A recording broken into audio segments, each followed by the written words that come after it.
السلام عليكم ورحمة الله وبركاته.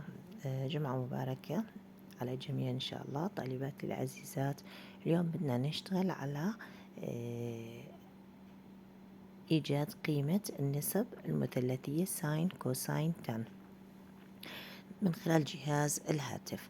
هي أنا عندي رمز الحاسبة، بفتح على الحاسبة علشان أجيب قيمة الزاوية 30. خلينا نبعد هذا المؤشر شوية هون. عشان أجيب قيمة الزاوية ساين 30. بنتبه أنا عندي هنا اللوحة ما في عليها إشارة الإنفيرس اللي هي -1 على الساين أو الكوساين أو التان. بضغط على كلمة ساين وبكتب الزاوية اللي هو معطيني إياها، فرضا هو معطيني 30، وبرجع بسكر القوس. لاحظوا أنه أنا لما أعطيت الساين هو فتح لي القوس، كتبت 30. لاحظوا كمان هو أعطاني الدرجة، بعطيه المساواة أعطاني إياها نص. لما بدي ألغي كلنا عارفين على ال AC. لو بدي أنا ساين 20، ضغطت على كلمة ساين فتح لي القوس، بعطيك الرقم 20 قيمة الزاوية، بسكر القوس راح يعطيني هنا على طول. هو حتى قبل ما أعطيه المساواة أنطاني النتيجة هي 34 من 100 أو 342 من 1000.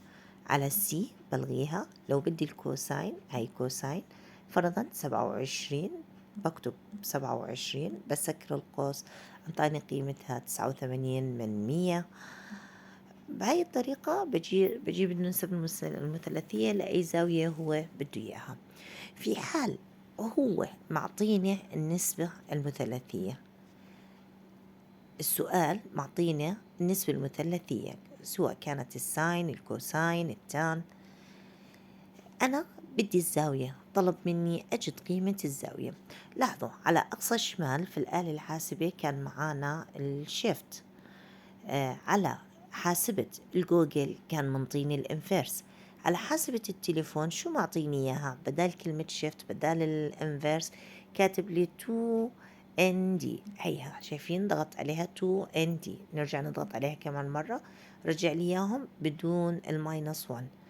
الأسس تاعتي كانت -1. وطبعا هون عندي النظام بعد الزر الأول الزر الثاني اللي من على الشمال منطيني ديجري، يعني لازم أكون أنا على نظام الديجري.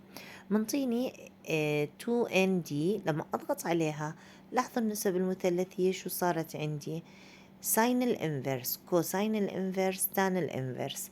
وتعلمنا كلمة انفيرس يعني أنا أسي -1.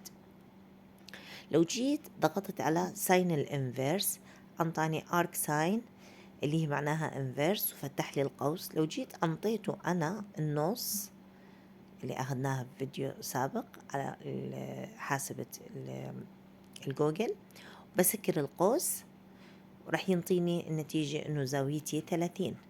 لاحظوا نعيد الخطوة. أنا على الحاسبة الطبيعية اللي هي ساين بدون انفيرس كوساين بدون انفيرس تان انفيرس.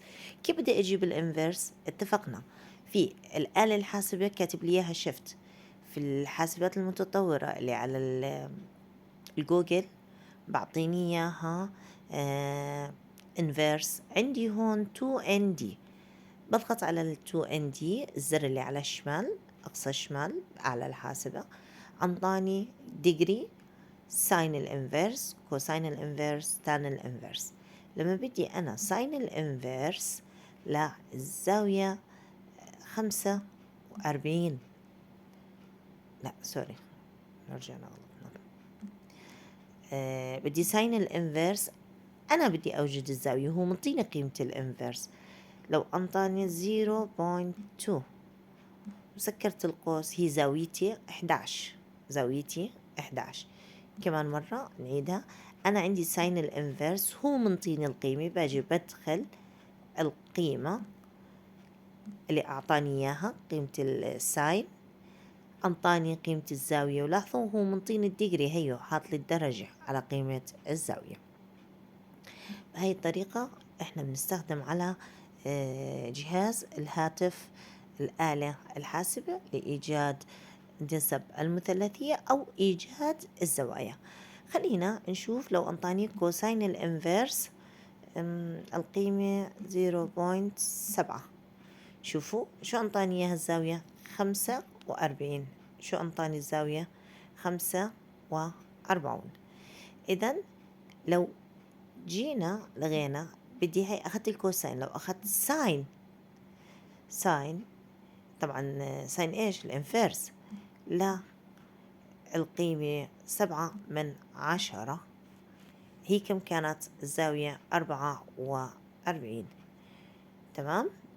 بهاي الطريقة ممكن أنا أجيب النسب المثلثية، أو إذا أعطاني النسب المثلثية أجيب منها الزاوية. طبقوا لي على تليفوناتكم. تمام، طبقوا على تليفوناتكم أو على اللي عنده جهاز حاسوب أو على الآلة الحاسبة. تعلمنا على الآلة الحاسبة في المدرسة، وأرسلنا فيديو سابق على اللابتوب كيف أنه نوجد النسب المثلثية، وحاليا من جهاز الهاتف. يعطيكم العافية، ورمضان كريم ينعاد علينا وعليكم بالخير إن شاء الله، للسنة الهجرية 1444 والميلادية 2025. جمعة مباركة ورمضان كريم على الجميع إن شاء الله.